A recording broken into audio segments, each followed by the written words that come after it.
Hey, what is up, everyone? It is Rich. All right, welcome to 10 Minutes with. Today, we're going to do Alex Gray. I figured for 420, we should do something kind of out there. Obviously, Alex Gray he's a very famous painter, illustrator. He got a lot of momentum, I think, in mainstream awareness because of his association with Tool. I actually did know Alex's work before he worked with Tool. He's a great artist. This stuff is really, really impressive. His stuff is very identifiable. I will say this, though, that there's a million things if you do an internet search for Alex Gray that are Alex Gray inspired. So my hope is, and even this piece, I'm not 100% sure this is Alex, but I did my best to try to grab as many Alex Gray pieces as possible. There's a couple that I'm on the fence with if I'm not sure if it's him, but we're going to spend 10 minutes with Alex Gray. Grab your bong, take a dab, whatever you do to get high on 420. No, I'm just kidding. Let's go. All right. This looks like a sheet of acid. Medium. I honestly don't know what medium Alex works in.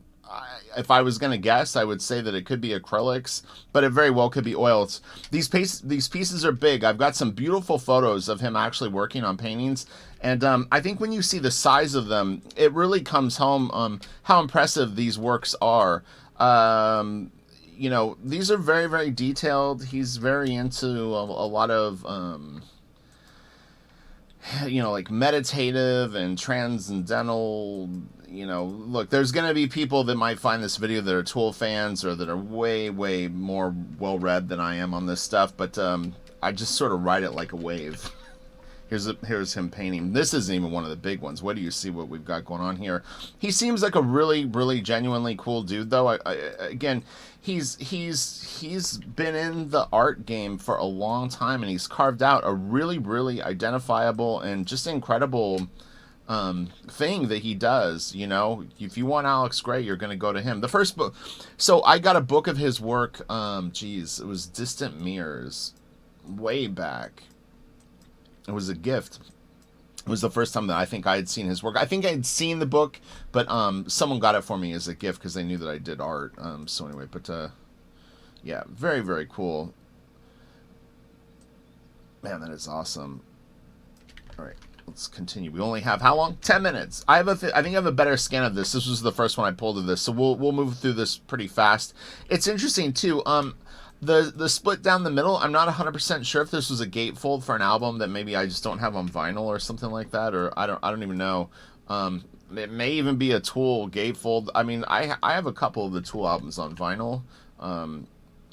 This one I'm nearly sure is Alex, but I didn't really remember stuff like this. But I believe that this is his work because I saw another scan later that seemed to be. Again, I apologize. Like I try to do the best that I can, but a lot of the recommendations is very, very difficult for me to do a video if I'm not like really knowledgeable on the artist. So again, I do my best. This is really, really cool though.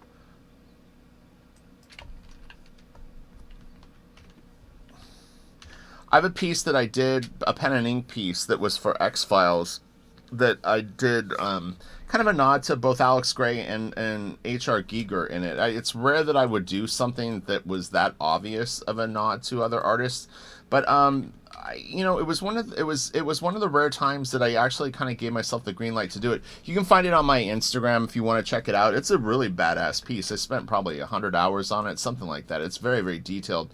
But yeah, I got hired to do a piece for X-Files, and I just did my own thing. I didn't even really it's barely X-Files. It's more just me kind of going crazy, but it's a cool piece. But you'll see what I mean. You'll clearly see Giger and Alex Gray. This is really cool.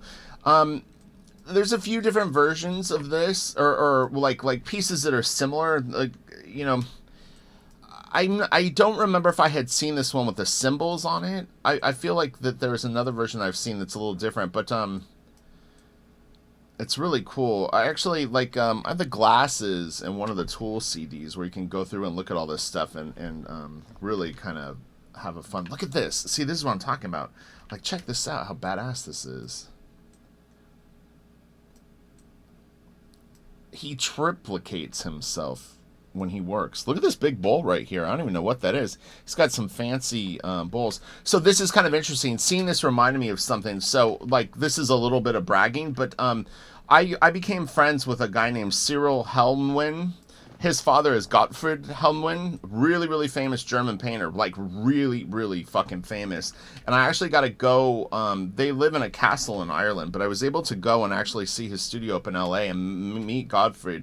And he had huge tables, like literally they were, I don't even know, 8 feet long, multiple, not just one, full of paint. And I mean, when I say full of paint, like hundreds of tubes, hundreds of brushes, hundreds of bowls with paint. It was insane because Gottfried works gigantic. It was really, really cool. But Alex Gray and Gottfried are kind of they're that well established and that famous that they can do crazy, crazy things that it's almost hard to wrap your brain around when you just work in like a spare bedroom of your house, you know, and you see artists that have taken their work to such a high level as a living artist. Okay, this is Alex. It was when I saw the small version of this, I was a little concerned it was someone who had done a study of the work. Like I said, that's another thing that I have to always watch out for when I do these videos and I'm on the online is I like he paints in this jacket. It gives him the vibes. I don't know if this is such an early version of this painting that I'm not recognizing, because there's a few with couples. Yeah, but he would be really, really cool to meet. This is great. So this was the piece that I was talking about that looked kind of familiar. Man, that is so cool. There's a couple of digital artists that I follow that do stuff like this, and it is really, really neat. It's fun looking art. I was really a big fan of psychedelic art in high school. Just I had a friend, I was really kind of like a heavy metal punker kind of person, but I was like stoner art, and so stuff like this to me is just like kind of fun stoner art. This is the piece. So is it?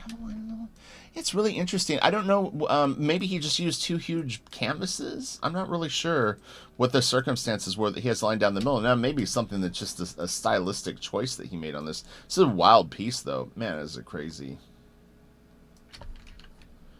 This is really cool, and this is with the frame. And that's the other thing. Like Mark Ryden is another guy who he has these custom beautiful frames. And wow, this is really cool. I love these like alien-looking dudes on the side of this.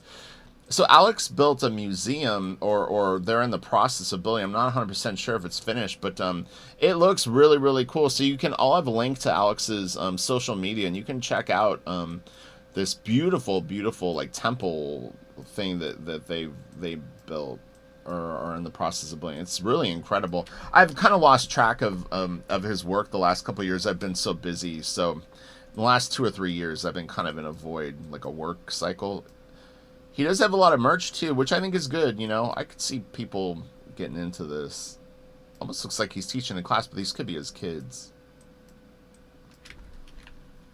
This is great.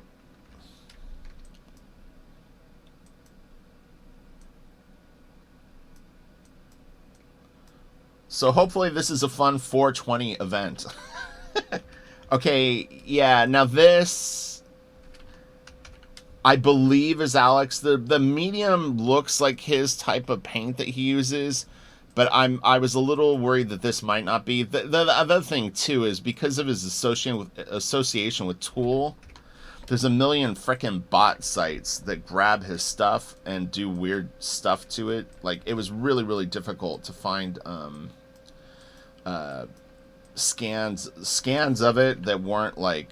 So this was one too. So I believe the piece on the right is Alex. Now the piece on the left I've not seen before, so this may or may not be Alex. It's very cool though. I mean, like I said, if occasionally something makes it into the video that I'm not sure on, the only reason I'll put it in is because it's cool enough to be in the video. You know, it's like I don't know if that's Franklin Booth, but it's a nice piece, so I'll let it ride and not be. But I'm nearly sure that this is Alex here. This one not as confident.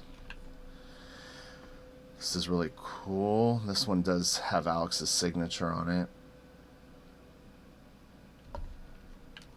This is not the best scan of it. It's from desktopbackgrounds.org, which is probably riddled with viruses. I'm going to have to take a shower after this video because I'm going to have so many Russian spy viruses in my computer.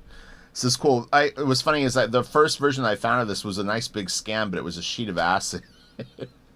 So it didn't really, it was like, it's cool, but I wanted to see if I could find the painting. So I think this is a photograph of the painting. And this looks, just visually looks like it's maybe 3 feet by 4 feet, like kind of the size that he was working before. Like I said, I believe he's done some larger pieces, and Gottfried Helmwin, who I mentioned earlier, works huge. When I say huge, I mean he's done gigantic pieces that are like, he had landscapes that were up on the wall in the studio when I went to visit him that were, not visit him, visit his son, that were maybe 13, 14 feet long and 4 feet tall. They were gigantic. And this is that piece again, early when I was looking for scans. And let's see what we got. We should be getting close to 10 minutes here if we're not over.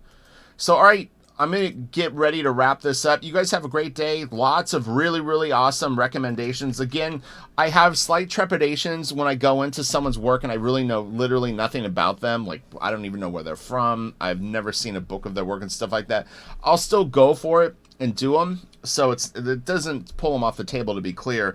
It's just, you know, I can't do a week in a row of videos that well, I mean, I guess I could have a week where it's like, I don't know these artists kind of week, but more likely than not, if I don't know the person's work, what I'll do is try to maybe squeeze one in a week where it's like a discovery episode of 10 minutes with. This is really cool. I actually like seeing it from this angle. It kind of gives it a little bit of a different vibe.